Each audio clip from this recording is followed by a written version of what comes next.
നടിയെ ആക്രമിച്ച കേസിലെ മെമ്മറി കാർഡ് സംബന്ധിച്ച അന്വേഷണ റിപ്പോർട്ടിനെതിരെ അതിജീവിത ഹൈക്കോടതിയെ സമീപിച്ചു. അന്വേഷണം നടത്തിയത് നിയമവിരുദ്ധമായിട്ടാണെന്ന് അതിജീവിത കോടതിയെ അറിയിച്ചു. വിശദാംശങ്ങളുമായി ഉമേഷ് ചേരുന്നു. ഉമേഷ്, എന്തൊക്കെയാണ് നടി കോടതിയോട് പറഞ്ഞിട്ടുള്ളത്?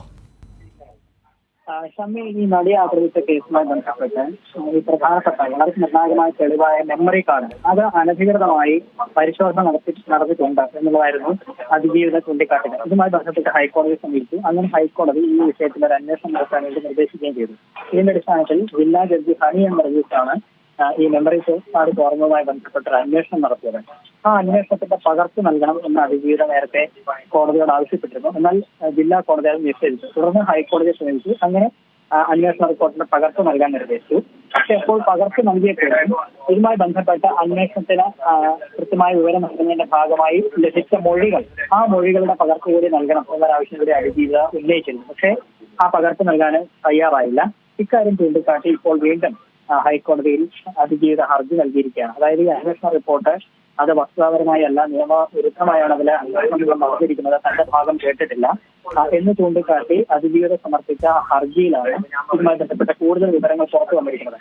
അതിൽ അതിജീവിത പറയുന്നത് ഈ മെമ്മറി കാർഡ് 3 തവണ യൂണിവേഴ്സുമായി പരിശോധിച്ചു എന്നാണ് റിപ്പോർട്ടിലുള്ളത് എന്നുള്ളതാണ്. അത് ആദ്യം ഇതിൽ പരിശോധന നടന്നത് അങ്കമാലി മജിസ്ട്രേറ്റ് കോടതിയിൽ ഇരിക്കുമ്പോഴാണ്. 2018 ജനുവരി 9 അത്തരത്തിൽ അന്ന് അനധികൃതമായി തുറന്ന് പരിശോധിച്ചത്. രാത്രി 9:58 അത് പരിശോധന നടന്നിട്ടുള്ളത് എന്ന് ഈ റിപ്പോർട്ടിൽ പറയുന്നുണ്ട്.